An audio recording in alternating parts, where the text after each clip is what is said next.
Hello दोस्तों, कैसे हैं आप सब। आशा करते हैं आप सभी अच्छे होंगे। तो दोस्तों, सबसे पहले आप सभी को नए साल की हार्दिक शुभकामनाएं और नए वर्ष में आप सभी नई खुशियां प्राप्त करें, ऐसी हम ईश्वर से प्रार्थना करते हैं। तो आइए अब अपनी वीडियो को स्टार्ट करते हैं। तो आज की वीडियो में हम रीजनिंग के प्रैक्टिस सेट 5 को डिस्कस करने वाले हैं। ये सभी प्रैक्टिस सेट आपको SSC GD 2022 के यूथ कंपटीशन के प्रैक्टिस बुक से कराए जा रहे हैं, जिसके अंतर्गत हमने 4 वीडियो पहले से दी हुई है। यदि आपने उन वीडियो को वॉच नहीं किया हुआ है तो आप उसे प्लेलिस्ट में वॉच कर सकते हैं, या प्लेलिस्ट इस वीडियो के एंड में यहाँ पे शो होगी, आप वहाँ से भी वॉच कर सकते हैं। यूथ कंपटीशन का जो मैथ का प्रैक्टिस सेट है उसको हमने पहले ही पूरा सॉल्व कराया हुआ है, उसकी भी प्लेलिस्ट आपको चैनल पर मिल जाएगी। Youth competition math practice set के नाम से आपको चैनल पर प्लेलिस्ट मिल जाएगी, तो आप उसको भी जाके वॉच कर सकते हैं। तो आज की वीडियो को स्टार्ट करने से पहले यदि अभी तक आपने चैनल को सब्सक्राइब नहीं किया, चैनल को सब्सक्राइब कर लें और वीडियो को लाइक और शेयर करना ना भूलें। तो आइए आज वीडियो को स्टार्ट करते हैं। आज का पहला प्रश्न देखते हैं। पहला प्रश्न कह रहा है, उस विकल्प का चयन करें जो आकृति C से उसी प्रकार संबंधित है जिस प्रकार आकृति B आकृति A से संबंधित है। तो यहाँ पर 4 आकृतियाँ दी गई हैं, ये A है, ये B है, ये C है और D है। कह रहा है कि ये जिस प्रकार इससे संबंधित है उसी प्रकार इसका संबंध इससे आपको बताना है।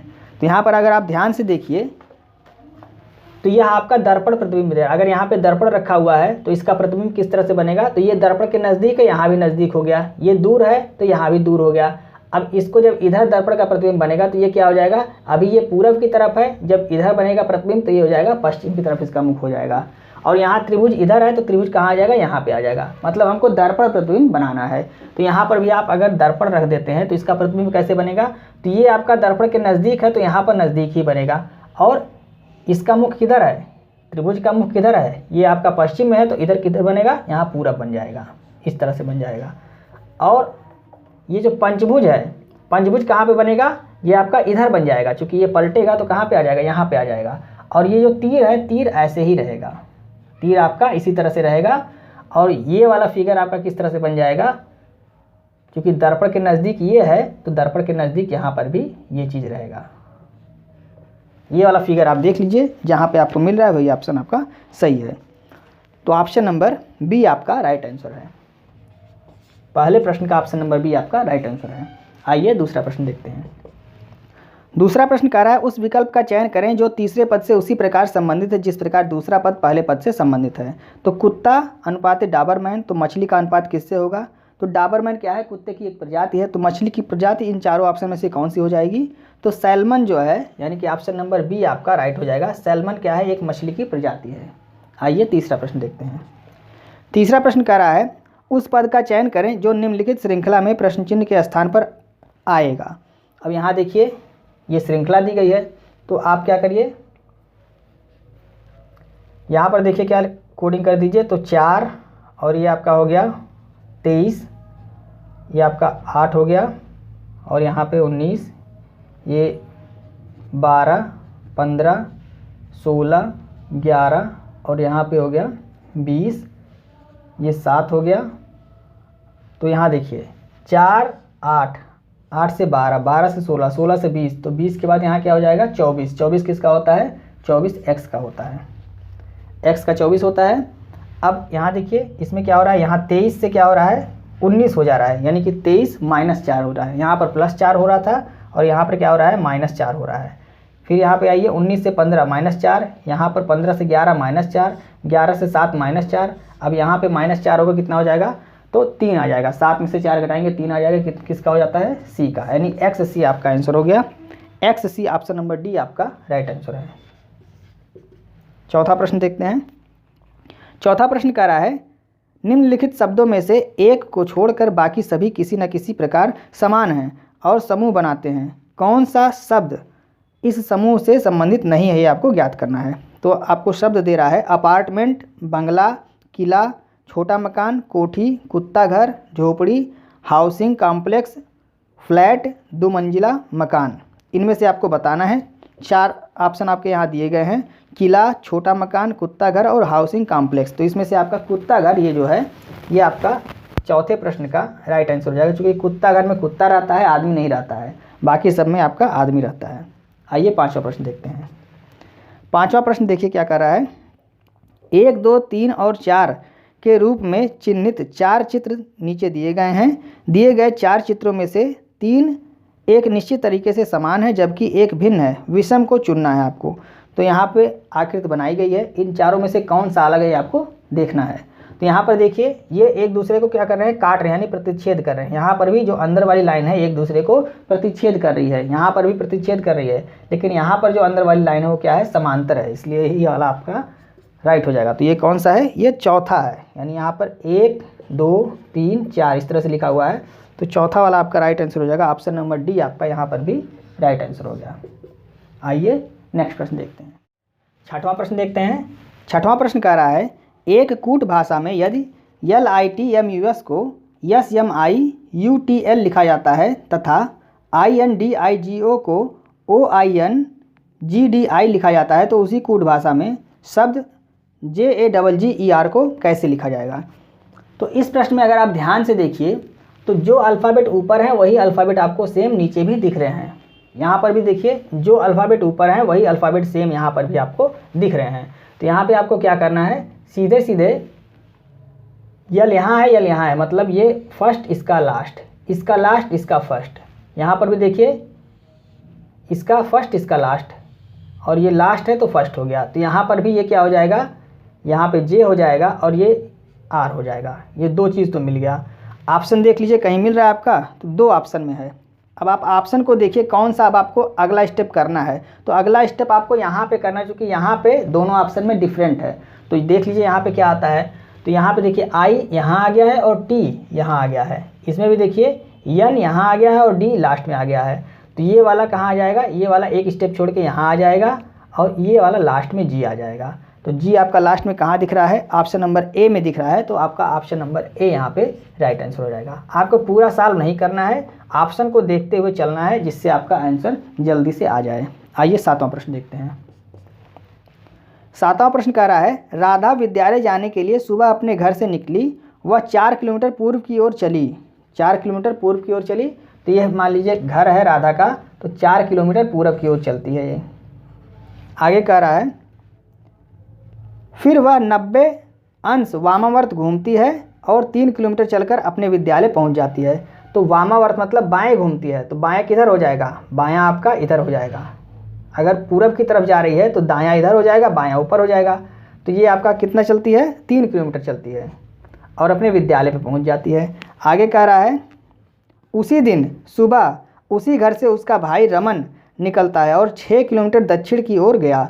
अब 6 किलोमीटर रमन कहाँ गया, दक्षिण की ओर गया। ठीक है, आगे क्या कह रहा है फिर वह दाएं मुड़ा और 8 किलोमीटर चलकर अपने कॉलेज पहुंचा। अब दक्षिण जा रहा है तो दाएं किधर होगा, इधर होगा। अब इधर कितना चलता है, 8 किलोमीटर चलता है और अपने विद्यालय पहुंच जाता है।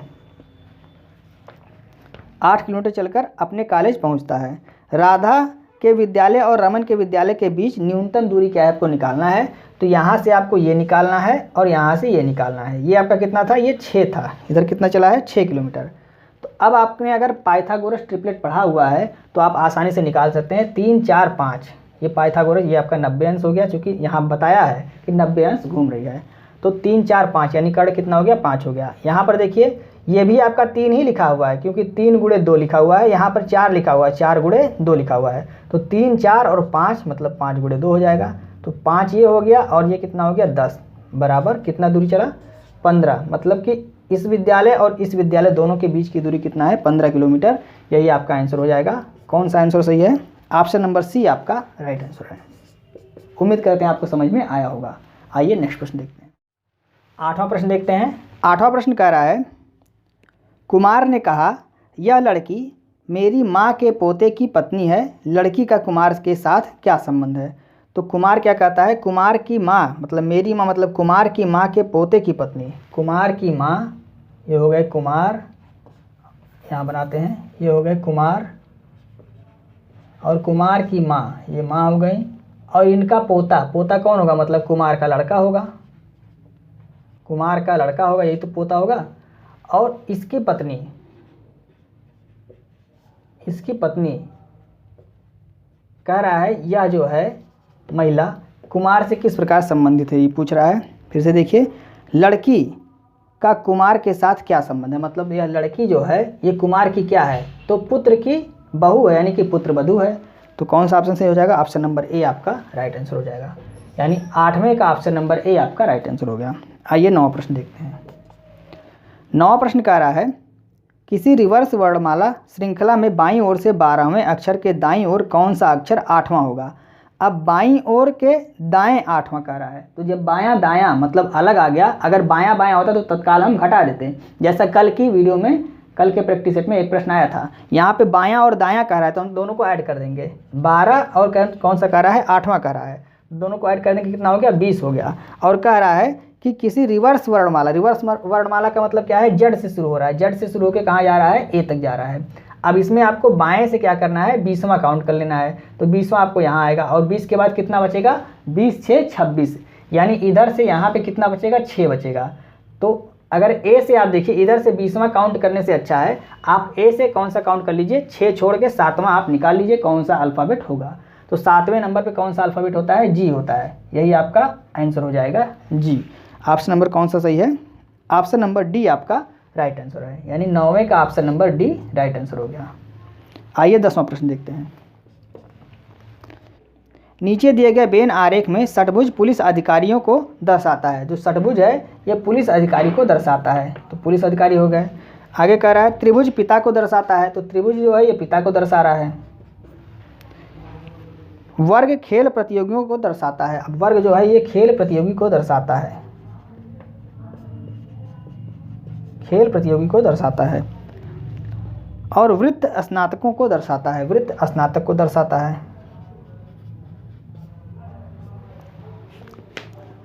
आगे कह रहा है विभिन्न खंडों में संख्याएं व्यक्तियों की संख्या हैं, कितने पुलिस अधिकारी स्नातक और पिता हैं लेकिन खेल प्रतियोगी नहीं हैं? स्नातक और पिता, पुलिस अधिकारी स्नातक और पिता हैं लेकिन खेल प्रतियोगी नहीं है, मतलब यह जो वर्ग में आएगा ये पूरा नहीं आएगा और इन तीनों में रहना चाहिए। तो वर्ग आप ये पूरा तो निकाल दीजिए, बचा आपका इतना ये वाला, तो इसमें से ये केवल वृत्त में है, ये आपका वृत्त में नहीं है और तीनों में चाहिए हमें, त्रिभुज में और वृत्त में और षटभुज में। तो आपका 19 ही ऐसा है जो तीनों में है, तो यही आपका आंसर राइट हो गया, ऑप्शन नंबर सी आपका राइट आंसर हो गया। आइए नेक्स्ट प्रश्न देखते हैं। 11वां प्रश्न देखते हैं। 11वां प्रश्न कह रहा है 26/1/1996 से 15/5/1996 के दिनों की संख्या क्या है, ये आपको ज्ञात करना है। इसके बीच में कितने दिन आ रहे हैं और यहाँ पे लिखा हुआ ब्रैकेट में दोनों दिनों का समावेश, मतलब दोनों दिनों को ऐड करके आपको बताना है। तो 26 ये 96, सबसे पहले देख लीजिए 96 क्या है? लीप ईयर है कि नहीं है? तो 4 से इसको आप काटेंगे तो पूरी तरह से कट जाएगा, मतलब यह लीप ईयर है। तो जो फरवरी होगी कितने दिन की होगी? 29 दिन की होगी। और जनवरी में आपका कितना बचा? तो 26 और 5 31, लेकिन 26 को भी आपको काउंट करना है, इसको आप ध्यान रखिएगा। तो यहाँ पे कितना हो गया? जनवरी में 6, फरवरी में कितना हो गया? 29, मार्च में 31, अप्रैल में कितना हो गया? 30 और मई में कितना है? 15। ऐड कर लीजिए, 5 1 6 6 12 और 12 9 21 का 1 हो गया। और यहाँ पे 1 और 3 3 1 4 4 3 7 7 2 9 9 2 11, यानी 111 आपका राइट आंसर हो गया। ऑप्शन नंबर बी आपका राइट आंसर है। आइए 12वां प्रश्न देखते हैं। 12वां प्रश्न कह रहा है अगर चिन्ह गुणे को भागा से बदल दिया जाता है तथा ऋण को धन से बदल दिया जाता है तो नीचे दिए गए व्यंजन का मान क्या होगा, आपको ज्ञात करना है। तो गुणे को क्या कर देते हैं? भागा, और भागा को क्या करते हैं? गुणा, और माइनस को क्या करते हैं? प्लस, और प्लस को माइनस कर देते हैं। अब देखिए तो यहाँ पे इसमें जब भाग देंगे तो 15 से कितनी बार कटेगा? तो 15 से 15 बार, 15 15 225 होता है। अब यहाँ पे कितना होगा? गुणे 3, और यहाँ पे ये प्लस है 7 और ये माइनस 1, तो इसको अगर घटा देते हैं इसमें से तो कितना हो गया? यहाँ पे 6 ही हो गया, 6 हो गया। इसका गुणा कर देते हैं, 15 3 45 और 45 और 6 कितना होता है? 45 6 51, 51 आपका राइट आंसर होगा। ऑप्शन नंबर डी आपका राइट आंसर है। 13वां प्रश्न देखते हैं। 13वां प्रश्न कह रहा है फरहान राजू से ज़्यादा रन बनाता है। तो फरहान जो है इसको एफ से लिखते हैं, फरहान राजू से ज़्यादा रन बनाता है। आगे कह रहा है सिमरन नीतू से ज़्यादा किंतु राजू से कम रन बनाती है। तो सिमरन नीतू से ज़्यादा किंतु राजू से कम, तो राजू से कम और नीतू से ज़्यादा, ये हो गई सिमरन, इसके पीछे हो गई। अब आपसे क्या कह रहा है? तो कौन सबसे अधिक रन बनाता है? सबसे अधिक कौन बनाता है? यही है एफ, एफ मतलब फरहान। ऑप्शन नंबर बी आपका राइट आंसर हो गया। कुछ नहीं करना है आपको, सिर्फ सीरियल से लिख देना है बाकी। आप ऐसे ऊपर नीचे भी लिख सकते हैं, इधर से भी आप लिख सकते हैं। 14वां प्रश्न देखते हैं। 14वां प्रश्न कह रहा है एक दर्जी को कपड़े के रोल से 10 कमीज के बराबर टुकड़े काटने हैं।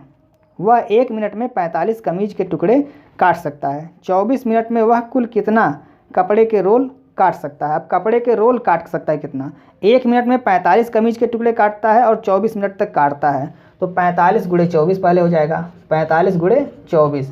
और कह रहा है, जो आपसे पूछा जा रहा है, वह कुल कितना कपड़े के रोल काट सकता है। कपड़े के रोल कितना काटेगा, एक रोल से 10 कमीज मिलती है, टोटल कमीज की संख्या इतनी हो गई, इतना काटा है, और एक रोल में कितना 10 कमीज के कपड़े मिलते हैं, तो यहाँ 10 से हम क्या करेंगे, भाग दे देंगे।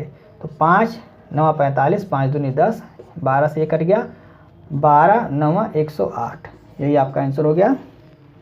ऑप्शन नंबर बी आपका राइट आंसर है। आइए 15वां प्रश्न देखते हैं। 15वां प्रश्न कह रहा है दिए गए शब्द के अक्षरों का उपयोग करके कौन सा शब्द बनाया जा सकता है। शब्द में प्रत्येक अक्षर जितनी बार प्रयोग हुआ है उतनी ही बार नए शब्द में प्रयोग होगा। अब यहाँ पे देखिए ये लिखा हुआ है, इसको आप ध्यान से देखिए। सबसे पहले तो ध्यान से देख के ये पता कीजिए कि कौन सा अक्षर इसमें एक बार आया है, कौन सा 2 बार आया है। तो आप यहाँ पे ध्यान से देखिए कौन सा अक्षर 2 बार आया है।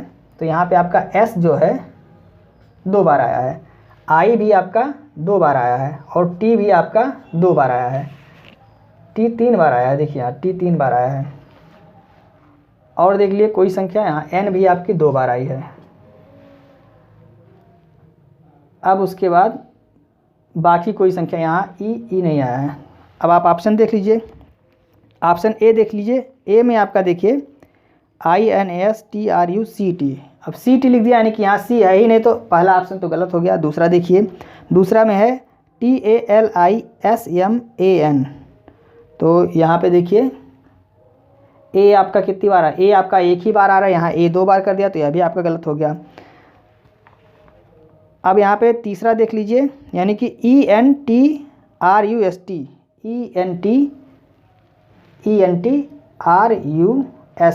ये आपका हो सकता है।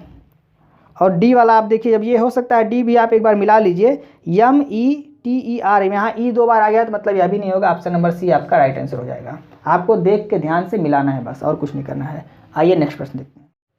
16वां प्रश्न देखते हैं। 16वां प्रश्न कह रहा है TELESCOPE शब्द का दर्पण प्रतिबिंब क्या होगा, ये आपको ज्ञात करना है। तो यहाँ पे आपका दर्पण रखा हुआ है, तो यहाँ पे देख लीजिए, ई इस तरह से हो जाएगा, पी आपका इस तरह से हो जाएगा, ओ और सी आपका इस तरह से हो जाएगा। अब देख लीजिए, आप किसी ऑप्शन में है इतना, तो इतना आपका 2 ऑप्शन में दिख रहा है। अब इन दोनों ऑप्शन में आप चेक कर लीजिए कि कौन सा डिफरेंट है। तो आपको दिख रहा होगा लास्ट से दूसरा, यहाँ दोनों में अलग लिखा हुआ है, तो लास्ट से दूसरा आप देख लीजिए क्या आएगा। यहाँ ई है, ई का अपोजिट किस तरह से होगा, इस तरह से बनेगा। ये जिस ऑप्शन में होगा दूसरे स्थान पे, यहाँ पहला था, यहाँ दूसरे स्थान पे। तो देख लीजिए ए और बी में, तो बी में आपका मिल रहा है, यानी कि ऑप्शन नंबर बी आपका यहाँ पे राइट आंसर हो गया। आपको ऑप्शन, इस तरह के प्रश्नों में ऑप्शन को भी देखते चलना है, और यहाँ पर भी आपको थोड़ा सा लिख के उसको पहले चेक करना है ऑप्शन में, और देखना है कौन सा डिफरेंट है, उसी को आप यहाँ पे प्रतिबिंब बना के उसका दर्पण प्रतिबिंब और अपना आंसर ले आइए। आइए 17वां प्रश्न देखते हैं। ये पासे से संबंधित प्रश्न है। एक ही पासे की 3 अलग अलग स्थितियाँ नीचे दिखाई गई हैं।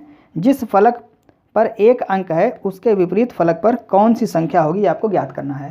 तो यहाँ पर देखिए 1 का विपरीत आपसे पूछ रहा है, तो इसमें से आप देखिए कौन सा कॉमन है। अब इसमें और इसमें 2 कॉमन है, यहाँ इन दोनों को लेके चलिए, या तो आप इसको लेके चलिए 4 को। तो यहाँ 4 कॉमन है, हम इन दोनों को लेके अगर चलते हैं तो 4 के नीचे 4 हो गया। अब ये देखिए, इसको हम क्या करते हैं, इसको क्लॉकवाइज घुमाते हैं, यानी कि इसको भी क्लॉकवाइज हम घुमाएंगे। अब यहाँ देखिए, इसको घुमाने पे क्या आएगा, 5 आया। अब 5 यहाँ घुमाएंगे तो क्या आएगा, 1 आएगा, यानी 5 का विपरीत क्या हो गया, 1 हो गया। और आगे घुमाएंगे तो यहाँ पे 2 मिलेगा, और यहाँ पे क्या मिलेगा, 3 मिलेगा। तो 3 का विपरीत क्या हो जाएगा, 2। तो 3 का विपरीत 2 हो गया, 5 का विपरीत 1 हो गया। हमसे पूछ क्या रहा है, 1 का विपरीत पूछ रहा है, तो 1 का विपरीत क्या हो जाएगा, 1 का विपरीत 5 हो जाएगा। यही आपका आंसर हो गया, मतलब ऑप्शन नंबर सी आपका राइट आंसर हो गया। 18वां प्रश्न देखते हैं। 18वां प्रश्न कह रहा है आपको एक प्रश्न और कुछ कथन दिए गए हैं, बताएं कि कौन सा कथन प्रश्न का उत्तर देने के लिए पर्याप्त है। प्रश्न कह रहा है विशाल अरुणिमा से किस प्रकार संबंधित है। 3 कथन दिए गए हैं, किस कथन से आप इस प्रश्न का उत्तर दे सकते हैं, आपको ज्ञात करना है। तो यहाँ देखिए, पहला कथन दे रहा है विशाल आरोही का भाई है जो कृतिका की पुत्री है, जो मतलब आरोही कृतिका की पुत्री है। तो कृतिका की पुत्री कौन है? ये कृतिका हो गई, और कृतिका की पुत्री कौन है? आरोही है, और आरोही का भाई कौन है? विशाल है। आपको बताना क्या है? आपको बताना है कि विशाल अरुणिमा से किस प्रकार संबंधित। तो अभी एक से हमको पूरी जानकारी नहीं मिल गई। दूसरा देखते हैं, कृतिका अमर की पुत्री है। अब कृतिका जो है ये अमर की पुत्री है। ये किसकी पुत्री है? अमर की पुत्री है। आगे कह रहा है अरुणिमा कृतिका की पुत्री है। अरुणिमा जो है कृतिका की पुत्री है, मतलब आरोही की बहन हो गई अरुणिमा। हमको बताना है विशाल और अरुणिमा का संबंध। देखिए विशाल अरुणिमा से किस प्रकार संबंधित है, तो पहले कथन से और तीसरे कथन से हम इसको प्राप्त कर सकते हैं। इस कथन की हमको आवश्यकता नहीं है, हमको इन दोनों के बीच रिलेशन बताना है, इसलिए जो दूसरा वाला कथन है उसकी आवश्यकता नहीं है। तो कौन सा ऑप्शन सही हो जाएगा? कथन 1 और 3 पर्याप्त है। कथन 1 और 3 पर्याप्त है, ऑप्शन नंबर सी आपका राइट आंसर हो जाएगा। दूसरे कथन की आवश्यकता हमको नहीं है। आइए 19वां प्रश्न देखते हैं। 19वां प्रश्न कथन और निष्कर्ष से संबंधित प्रश्न है। कथन कह रहा है सभी पेंटिंग डिजाइन है। सभी पेंटिंग जो है ये पेंटिंग हो गई, ये डिजाइन हो गई। सभी पेंटिंग क्या हो गई? डिजाइन हो गई। आगे कह रहा है सभी डिजाइन घर हैं। सभी डिजाइन जो है वो क्या है? घर हो गई। सभी घर वस्तुएं हैं। अब सभी घर क्या हो गई? वस्तुएं हो गई। वी से वस्तु हो गई, मतलब वस्तु कहाँ तक है? यहाँ तक पूरा वस्तु हो गया। अब आपका निष्कर्ष क्या कह रहा है? सभी डिजाइन वस्तुएं हैं। सभी डिजाइन, ये डिजाइन हो गई, और वस्तुएं पूरा, मतलब वस्तुओं के अंदर डिजाइन आ रहा है, तो निष्कर्ष आपका पहला सही हो गया। दूसरा क्या कह रहा है? कुछ घर पेंटिंग है। कुछ घर पेंटिंग है, तो कुछ घर पेंटिंग, तो पेंटिंग आपका ये है और घर आपका पूरा यहाँ से यहाँ तक है, तो कुछ घर आपकी पेंटिंग है। ऑप्शन निष्कर्ष आपका दूसरा भी सही हो गया। तीसरा देखते हैं, कुछ पेंटिंग घर नहीं है। कुछ पेंटिंग घर नहीं है, तो सभी पेंटिंग घर हैं, यानी कि तीसरा वाला जो निष्कर्ष है वो आपका गलत हो गया। तो आपका 1 और 2 जिस ऑप्शन में होगा वही आपका राइट हो जाएगा। निष्कर्ष 1 और 2 अनुसरण करते हैं, ऑप्शन नंबर बी आपका राइट आंसर हो जाएगा। आइए 20वां प्रश्न देखते हैं। 20वां प्रश्न कह रहा है अक्षरों, प्रतीकों और संख्याओं की निम्नलिखित श्रृंखला में प्रतीकों की संख्या और स्वरों की संख्या का योग क्या है? अब यहाँ पे आपको प्रतीक और स्वर की संख्या को ऐड करना है, काउंट करना, बस केवल काउंट करना है। आपका प्रश्न यहाँ पे दिया हुआ है, इसका आंसर आप काउंट करके बताएंगे, कमेंट करके। इसका आंसर आप कमेंट करके बताएंगे। केवल आपको काउंट करना है कि कितने प्रतीक हैं और कितने स्वर हैं। स्वर मतलब ए ई आई ओ यू, ये कितने हैं और प्रतीक कितने हैं। तो दोस्तों इस तरह से हमने आज के प्रैक्टिस सेट के 20 प्रश्नों को आपको समझाने की पूरी कोशिश की। एक प्रश्न आपके लिए दिया गया है 20वां प्रश्न, इसका कमेंट आप करके ज़रूर बताएंगे, जिससे हमको पता चले कि आप वीडियो को पूरा देखते हैं और वीडियो को समझते भी हैं और हमारे पढ़ाने का तरीका आपको समझ में आता है। तो दोस्तों यदि आपको वीडियो अच्छी लग रही है तो आप इसे अपने दोस्तों को भी शेयर करें और वीडियो को लाइक और सब्सक्राइब करना ना भूलें। मिलते हैं नेक्स्ट वीडियो में। जय हिंद।